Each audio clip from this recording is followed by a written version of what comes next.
Have you ever believed that out on the frontier, what kills a soul isn't a bullet or a knife, but the sound of laughter? A harsh, cutting laughter from a crowd that slices deeper than steel, turning a person into nothing more than an object to bargain over. If that picture makes your chest tighten, then stay with me. Because in this story, you'll see how a young woman was dragged into the light to be shamed before a whole town, and why that single moment became the turning point of her fate. But before we go any further, let me pause. If these opening words make you want to know what happens to that girl, tap the like button to help keep these Western tales alive. And drop a comment below. Where are you listening from? Maybe a breezy porch out in the country. Maybe a small quiet room in the city. Wherever you are, I promise by the end of this story, you'll understand why people could be treated as property in broad daylight, and why, even then, a faint spark of hope could still be waiting. Now, let's ride back to Dust Creek that morning. The sun crawled up pale and half-hidden behind thin gray clouds, leaving the world washed out and weary. The dirt street still held the cool damp from night, clinging dust to the boots of the folks who had been waiting since dawn. Along the main road stood the familiar row of weather-beaten buildings, the store, the saloon, the sheriff's office like old men stooped in a line, watching yet another grim spectacle they'd seen before. A wagon rattled in slow, its wheels screeching as they sank into the ruts. Sheriff Pike sat tall beside it, his belly straining against shirt buttons, the tarnished star on his chest dulled by years of sun and dust. Nobody cared whether it shone. Pike didn't need a badge to command respect. The whip in his hand and the bark in his voice were enough to keep a crowd in line. In the back of the wagon sat Mae Collins. Her wrists bore angry red marks from rope. Her hair was tangled, caked with dust, her dress torn where a hand had yanked her hard. Bare feet chalk white from the road. She didn't cry anymore. The tears had run dry the night before, but the tracks still etched her face, pale scars of humiliation.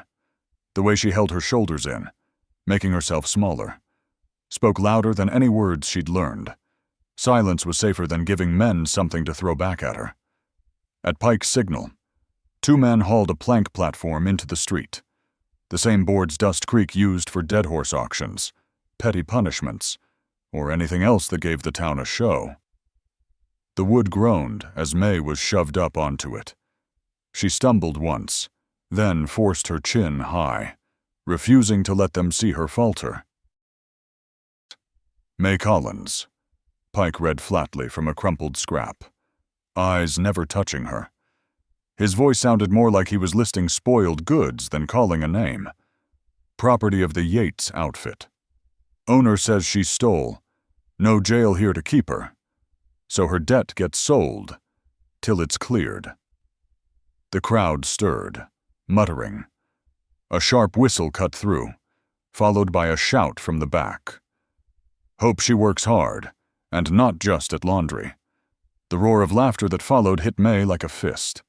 Her stomach knotted, but she fixed her gaze past the rooftops toward the distant gray-green hills. If she was unlucky, she'd be bought by a cruel man.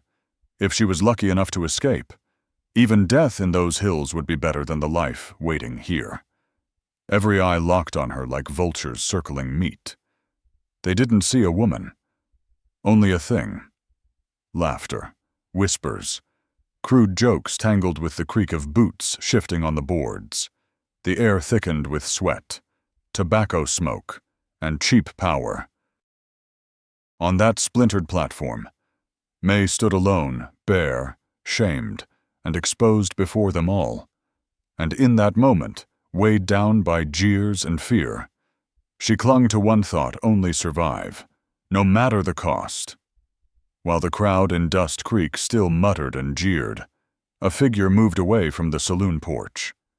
Jack Rowan stood there, hat pulled low over dark eyes, his coat streaked with dust from days riding fence lines. He had only come into town for a sack of salt, a coil of wire, and a new plow blade. He hadn't planned on watching this spectacle, because he hated the way men laughed loudest when someone else was brought low. And yet, this morning, his boots refused to carry him away. Jack was 39, his face carved by sun and wind, short beard rough along his jaw, the corners of his eyes lined by years of living alone. His left leg carried a stiffness that never eased an old wound from the war that had taken his younger brother's life and left Jack with pain that never truly healed. Since then, he had kept to Willow Bend, a small ranch barely holding a herd and a rough-hewn cabin. He avoided crowds, spoke little, carried his burdens close to the bone, and yet his gaze settled on the girl bound before them. Mae Collins stood on the planks, shoulders trembling though she tried to hold them square, her eyes fixed on some faraway horizon. Humiliation hung around her like smoke, and Jack felt his chest tighten. He knew that silence knew the way it belonged to those who had learned that speaking only gave men more to laugh at. The bidding began. $1, $2. Voices rose, not serious, but mocking. One man guffawed and made a crude joke about her real worth after dark. The laughter rolled through the street like a wave. Jack clenched his jaw. He had promised himself never to get tangled in other people's business. His life had enough scars already. But when he heard that laughter, when he saw Mae's lip tremble before she forced it still, Jack knew he couldn't turn away. Not today. Not from this. He stepped forward, his voice cutting clear above the noise. "I'll take her." The street went silent. Sheriff Pike raised an eyebrow and glanced at his ledger. $15. Rowan. Pay in full and she's yours. Jack didn't haggle. He reached into his coat, pulled out the crumpled bills meant for supplies, counted them slow, and laid them down on the table. The sound of paper on wood was sharp. Final. He said nothing more. Climbing the platform, Jack drew his pocket knife, one clean slice, and the rope fell, leaving angry red welts on Mae's wrists. The crowd murmured, a few men muttering at the loss of their fun. Jack didn't spare them a look. He simply held out his hand, voice steady, almost gentle. "Come on." Mae stared at that hand. Every time she had trusted one before, pain had followed. But in Jack's eyes she saw something different. Not hunger, not contempt, but a quiet, weary resolve. After a heartbeat, she touched his palm. He helped her down, steadying her as she stepped onto the dirt. Together they walked to the wagon. He climbed up first, then gave her space on the bench. The mule started forward, hooves dragging them away from Dust Creek. Behind them, whispers and stares faded into dust. The ride was silent. Jack kept his eyes on the road, one hand loose on the reins. Mae sat stiff, fingers gripping the seat until her knuckles whitened. Inside, fear still clawed at her, but for the first time in weeks, her breathing eased a little. When Willow Bend came into view, a squat log cabin, a wind-bent cottonwood, a barn leaning against the horizon. Mae couldn't tell if it was a refuge or another cage, but she knew one thing for certain tonight.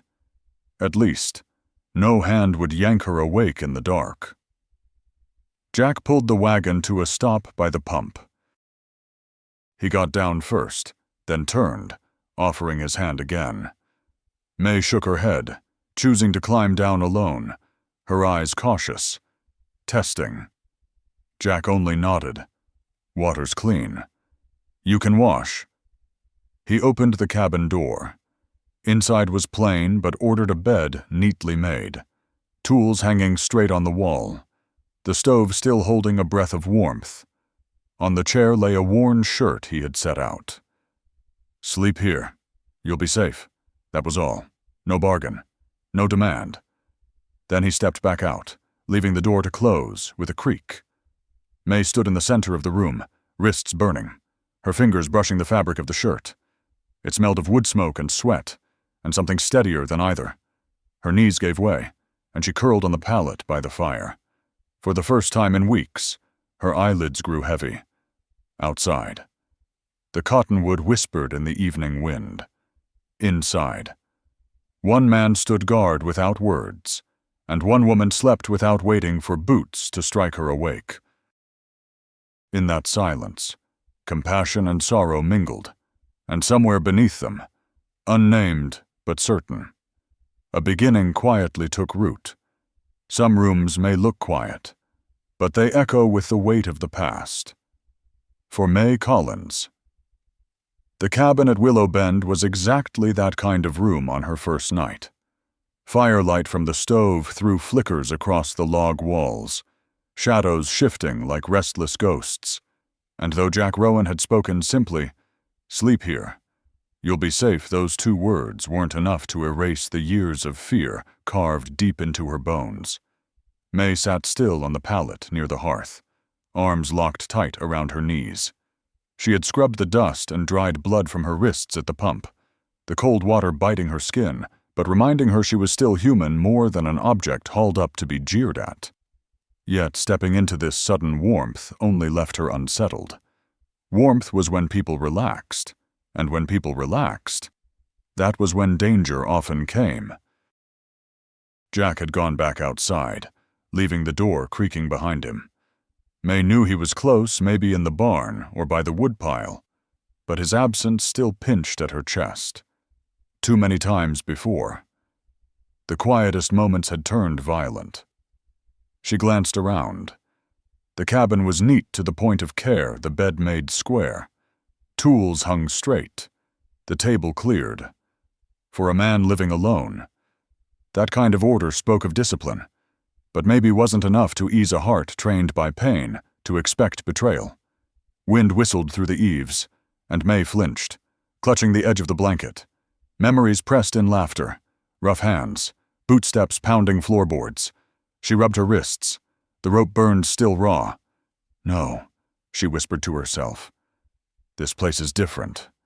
But her heartbeat refused to listen. When Jack came back inside, it was only to take a lantern. He said, voice low and scratchy, "Get some rest. I'll keep watch outside." That was all. No questions. No demands. He stepped out again, the door groaning shut. Mae exhaled, both relieved and wary. Maybe he meant what he said, or maybe he didn't. She had learned better than to trust words too quickly. The night dragged on. The fire cracked, throwing a weak glow against the ceiling beams. Mae lay on her side, eyes wide, body exhausted but mind racing. Every sound reached her ears, the mule shifting in its stall, the wind through the trees, Jack's uneven footsteps across the porch, each time he paused near the cabin. Her chest tightened, waiting. But nothing followed. No sudden hand, no barked command. Near midnight, the air softened. The smoke smelled gentler. Mae reached for the shirt Jack had left on the chair and pulled it close. She lifted it to her face. It smelled of wood smoke and sweat, but not of menace. It smelled of labor, of soil and fire, not of desire or cruelty. Her breathing slowed a fraction. Fatigue pressed down harder than fear. In the blurry space between waking and sleep, she noticed something. She wasn't holding her breath, waiting for boots to strike. She wasn't waiting for pain to pull her from dreams. All she heard was the steady snap of burning logs and the slowing beat of her own heart. Dawn seeped through the cracks in the wall. Gray and thin, Mae woke with a start. Body tensed for the blow or the shout that usually came with morning. Her limbs stiffened, braced for it. But the cabin stayed still. Outside, only the pump handle groaned, water splashing into a bucket. She sat up slowly, her muscles aching from fatigue, not from fresh bruises. The blanket lay undisturbed. The fire's coals glowed faint in the hearth. And then it struck her, for the first time in weeks. She had actually slept. No one touched her. No one ripped away the fragile quiet. And yet, inside, suspicion lingered. Mae knew peace was fragile, never guaranteed. It might vanish in an instant. That first night at Willow Bend ended that way, wrapped in unease and vigilance, but with the faintest crack of light, just wide enough for trust to slip through, enough to remind one worn, frightened woman that she was still alive. The second morning at Willow Bend began with the sharp crow of a rooster and the whine of the windmill turning in the breeze. Mae Collins stepped out onto the porch, her bare feet chilled by the dawn air, and saw the man haul in a bucket of water from the pump. The sun cut a pale shimmer across Jack Rowan's dark hair, catching the uneven rhythm of his left leg. He didn't look back, but his gravelly voice carried steady as iron. "Come on. We'll start with the chickens." Mae hesitated, then followed. She had scrubbed pots, swept storerooms, slaved in kitchens but handling a feed sack, unlatching a henhouse that was new. Jack led her to a rough pen of timber and wire, hens clucking inside. He handed her a sack of grain and motioned, "Spread it wide. Don't dump it all in one pile. They'll fight each other." Mae tried, but too much fell in one spot. The hens rushed, wings flapping, chaos erupting. She backed away, bracing for the bark of anger. Instead, Jack stepped forward, crouched low, and scattered the feed in a practiced sweep. Golden kernels rained down in a gentle arc. "Like this," he said, his tone flat, not harsh. "Next time, spread it better." Mae nodded. The way he corrected her was different, not condemnation, but a simple reminder that she could learn. The morning went on. Jack showed her how to gather eggs without startling the hens, how to wedge a nail into the latch to keep raccoons from prying. He spoke little, but his movements were sure, his hands steady. Mae copied him, trembling at first, then finding rhythm. When the sun climbed higher, they moved to the fence line. Rotten rails groaned in the wind. Jack handed her the hammer, telling her to hold the post while he nailed. The wood was heavy, her arms shaking, sweat trickling down her temple. The nail slipped crooked. She stiffened, waiting for rebuke. Jack only pulled the nail free, set a new one, and gave her the hammer again. "Try it again." This time Mae struck true. The nail bit straight. Jack gave a small nod, saying nothing more, but in that glance she felt taller, steadier. By noon, they sat on the cabin steps, each with a tin bowl of beans. The wind stirred the yard, carrying the scent of damp earth. Mae ate slow, her eyes stealing to the man beside her, broad-shouldered, bent by years, silent as stone. Jack didn't question her, didn't pry. He only stared across the pasture as if listening to something distant. That silent space that wasn't cruel let her breathe easier. The days that followed settled into rhythm: the henhouse, the fence, the firewood, the pump. Jack taught more by gesture than by words, and Mae learned. She discovered how to scatter just enough grain, how to stack wood neat, how to milk without making the cow kick. Her palms grew calloused, her back sore not from fear, but from honest labor.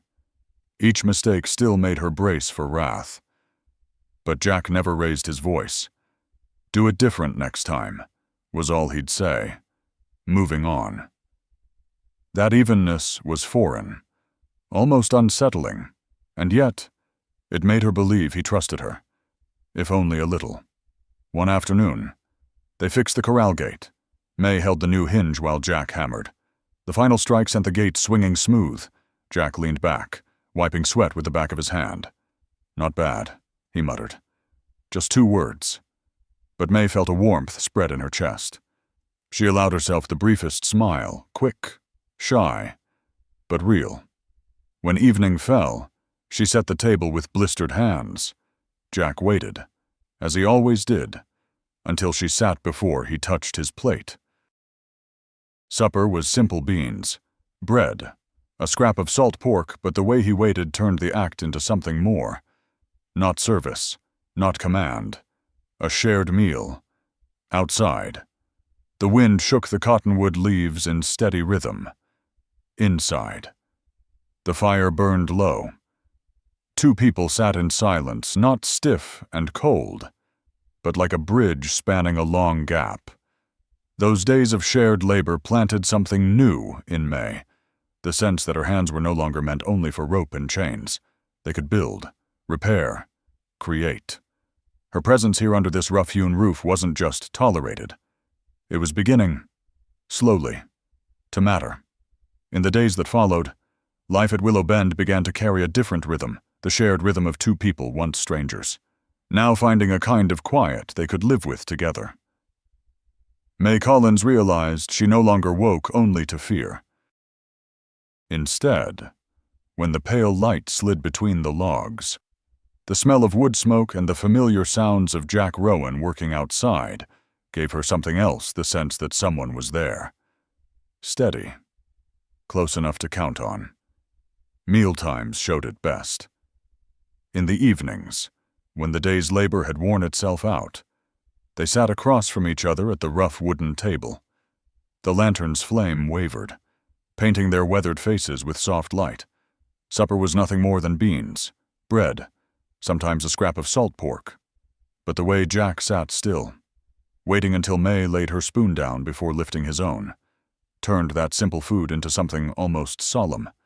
Mae had never eaten like that, not as a servant, not as a possession. He never hurried her, never mocked her clumsy hands, only slid the knife across when she struggled to cut bread.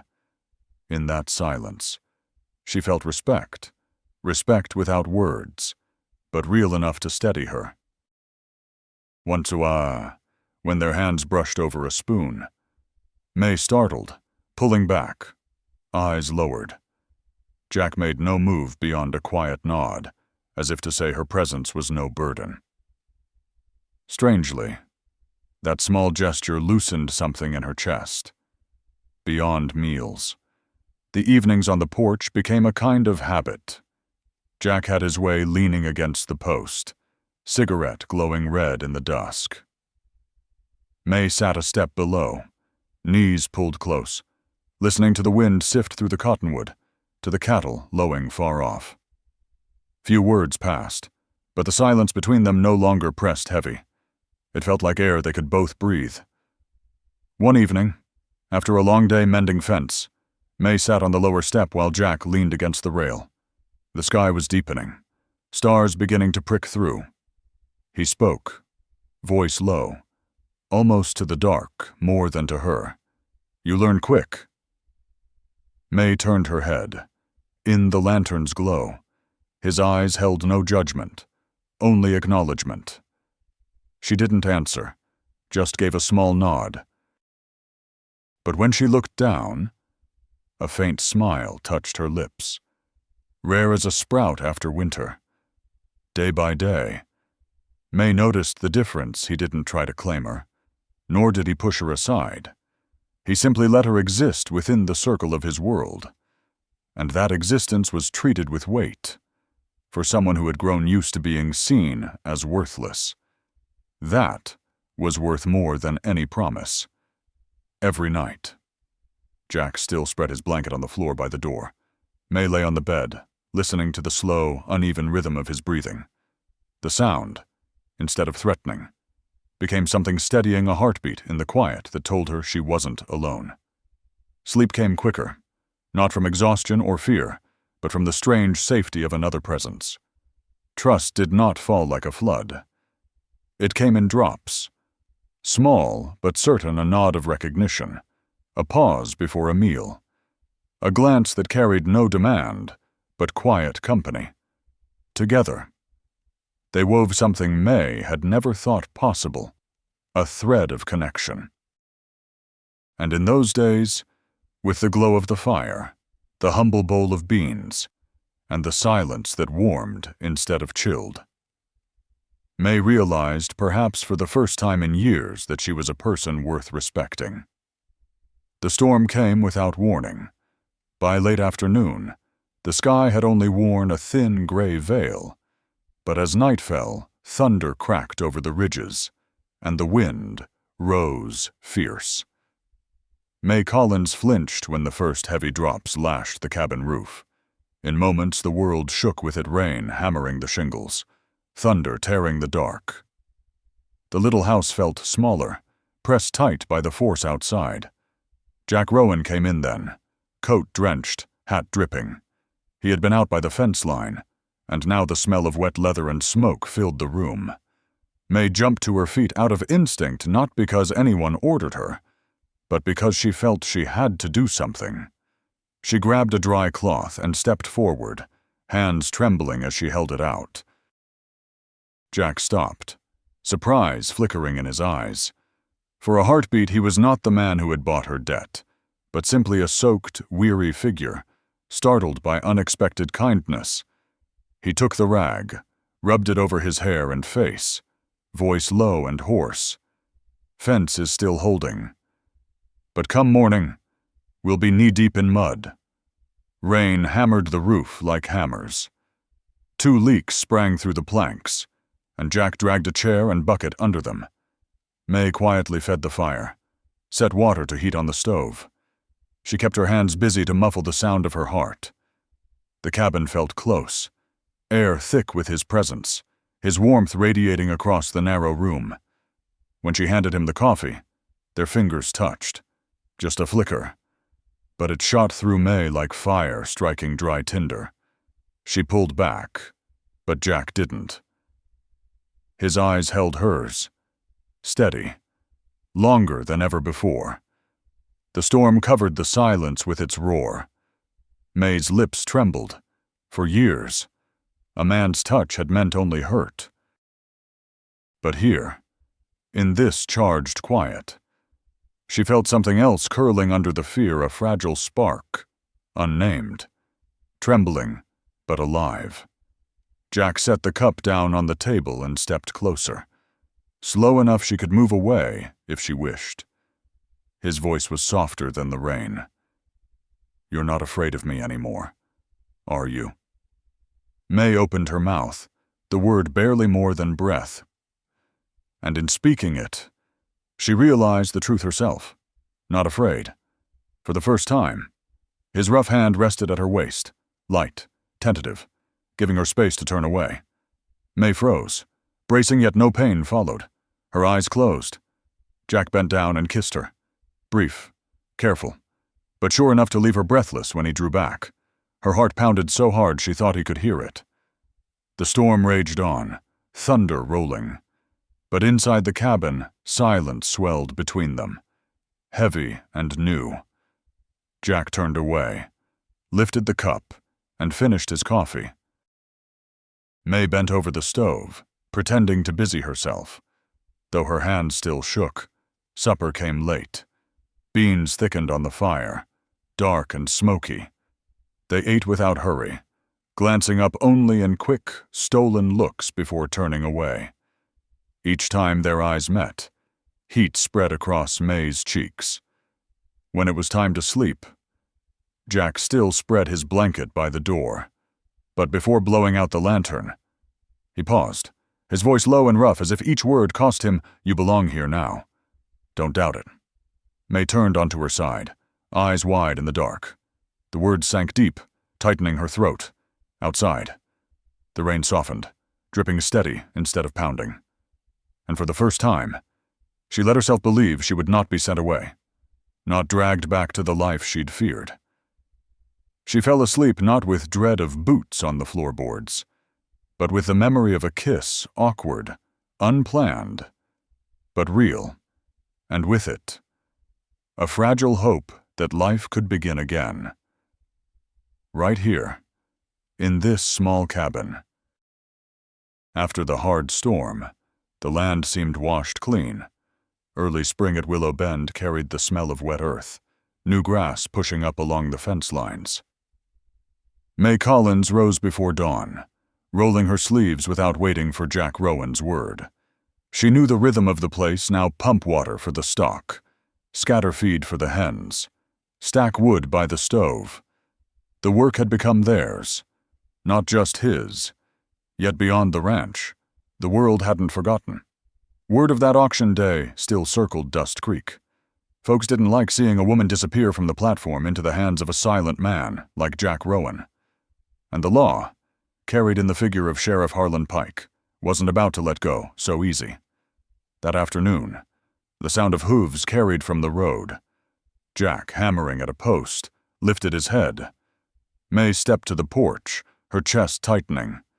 4 riders came slow through the dust, Pike in front, a deputy, and 2 men from town. They rode like they owned the ground, eyes searching every corner of the yard. Jack set the hammer down, brushed off his hands, and went to meet them. His stance was steady, his limp showing but never weakening him. Mae lingered just behind, fear curling inside her. But this time she did not retreat indoors.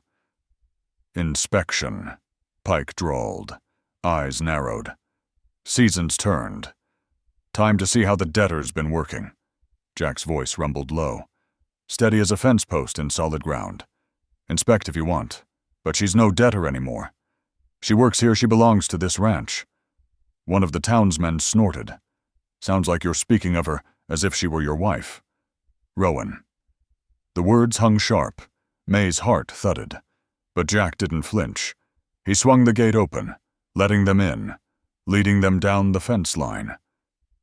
They toured everything: the cattle pen, the feed shed, the woodpile. Jack followed close, eyes sharp. Mae trailed too, hands tight at her sides, but kept her shoulders square. She pointed out the stacked grain, showed the posts she and Jack had set together. Her voice trembled at first, but steadied as she spoke. When one man asked, "How many hours do you work each day?" Jack cut in before she could answer. "Enough to keep this place running. She works fair, not more, not less." Inside the cabin, Pike's eyes drifted from the bed to the blanket laid on the floor. His tone turned sly. "So, you 2 share quarters?" Jack met his gaze, voice flat as steel. "We kept what was decent until papers catch up, and when they do, she'll still be here. No one's taking her away." The words landed like a hammer strike. Mae felt her spine straighten. For once she stood taller, no longer curling inward under their eyes. At last, Pike snapped his ledger shut. "Inspection's done. Papers get signed next week in town. After that, she's free." Jack nodded once. "Firm, we'll be there. And her freedom doesn't mean leaving this place." The riders turned back, hooves fading into the distance, leaving only the cluck of hens in the yard. Mae exhaled, shoulders loosening, her pulse still hammering. When she lifted her eyes, Jack was watching her. For the first time, his gaze held not just quiet, but iron resolve. He set a hand gently on her shoulder, steady as a post in the ground. "You stood strong today. Remember this: no one calls you property again." Mae swallowed hard, eyes burning. Fear still lingered, but warmth spread deeper. Someone had stood against the world for her, not in secret, not in silence, but openly. The sun dropped lower, shadows stretching long across the yard. The breeze of early spring touched her face, and Mae knew the road ahead would not be easy. But after today, something had changed. She was no longer surviving only on pity. She had a place claimed, defended, and made certain before every watching eye. That morning, the sky over Dust Creek stretched wide and blue. So clear it was hard to believe this was the same town that had once been thick with dust, laughter, and shame. Mae Collins sat in the cabin at Willow Bend, slowly smoothing the muslin dress Jack Rowan had saved for her.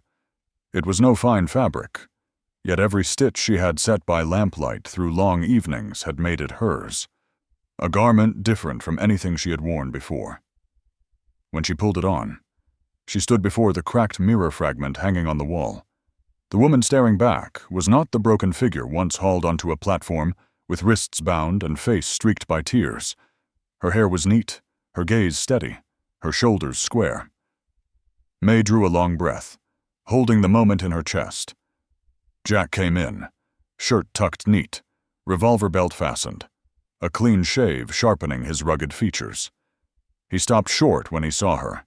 No fancy words left his lips, only a short nod. But his eyes lingered long enough to warm her cheeks. "Wagon's ready," he said. They rode together, the mule pulling steady over the damp road, the wheels creaking in rhythm with the leather jingle of tack. Neither spoke much, but between them, the space had changed. Jack's hand rested close on the bench, sometimes brushing the hem of her dress when the wagon jolted. Mae did not pull away. As the town came into view, the same row of weathered buildings, the same saloon porch lined with idlers, Mae's pulse quickened. Dust Creek had swallowed her once, made her an object of ridicule. But she was not being dragged this time. She came in seated tall, in a dress sewn by her own hands. Sheriff Harlan Pike waited on the store porch, ledger in hand. A deputy sat nearby, and a few townsmen leaned forward, eager for a show. Jack climbed down first, then offered his hand. Mae placed hers in his, firmly, not shrinking from the eyes that followed. Together they walked forward. The sheriff opened the ledger. His voice was dry. "Just needs a signature. After that, she's free." Jack signed his name first, then turned the book toward her. The pen rested heavy in Mae's hand. Memories surged the day her name had been read aloud as property of the Yates outfit. Shame, fear, the weight of rope around her wrists. But this was different. Now she could write her own name. Not the name of a possession, but the name of a woman choosing her place. She pressed the nib down and wrote, "Slow and sure, Mae Rowan." The ink bled dark into the page. A ripple of silence spread across the porch. The sheriff raised a brow, but said nothing, only shut the ledger with a snap. "That's it. She's free." Jack's voice followed. Low, but carrying across the street, "She belongs to Willow Bend. No man says otherwise." The words hit like a hammer. No laughter came this time. No jeers. For once, the town held its tongue. Mae felt the invisible weight lift from her shoulders, as if a chain had been broken for good. Back at the wagon, Jack helped her up, then flicked the reins. As they rolled out of Dust Creek, Mae looked back once. The porches, the faces, the whispers they remained. But they no longer held power. Behind her was the man who had spoken for her. In front of all, and inside her. Shame gave way to calm. When the wagon turned into Willow Bend, the sun was lowering, laying gold across the grass. The stray horse they had taken in whickered at the corral. Mae stepped down, muslin skirt brushing her boots. Jack unloaded supplies, then turned to her, close enough that she could feel the heat off him. "You ready to stay?" he asked, his voice steady, though his eyes searched hers. Mae lifted her chin. "Words clear and sure, I've already stayed." A long pause. Then Jack smiled, slow and certain. He bent and kissed her deeper this time, unhurried, like sealing a promise. That evening they sat on the porch for supper, the air rich with spring grass. Lantern light glowed warm across their faces. They didn't need many words. Both knew a new chapter had begun. If you followed this story from the start, you know Mae's journey was never just about one woman on the frontier. It's about finding dignity where it was stripped away, about building a place to belong when the world said you had none. Jack stood firm before the sheriff and the town, but Mae's choice was just as powerful, signing her name as her own, and choosing to stay. This is where the story rests, but it doesn't truly end. What should come next, should Jack and Mae call for a preacher to make it official, to bind their bond before God and community? Should they work the land together, turning Willow Bend into a ranch that outlives them both? If this tale touched you, I ask you press that like button to help keep these Western stories alive. And tell me in the comments, where do you see Mae and Jack heading, should their peace lead to a wedding? Or will the harsh frontier test them yet again? Because every word of support, every share of your thoughts, keeps stories like this breathing. It reminds us that the West was not just dust and violence, it was also redemption, belonging, and the quiet power of love that could rebuild a life. And perhaps, like Mae and Jack, we all carry the chance to write our own name, steady and sure, on the line that sets us free.